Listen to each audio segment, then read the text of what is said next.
పొద్దుల్లేను నాకు ఎదురైతే అదృష్టం నాదనుకున్నా.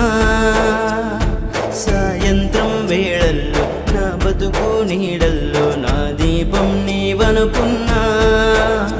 నా వెలుగంత తీసుకెళ్ళి చీకట్లో కలిపేశావే, నా ఆశల్ని మోసుకెళ్ళి చితిలోన కాల్చేశావే. తల్లి తల్లి నా చెట్టి తల్లి నా ప్రాణాల పోయాయమ్మా. నీవే లేని లోకాన నేను శవమల్ల మిగిలి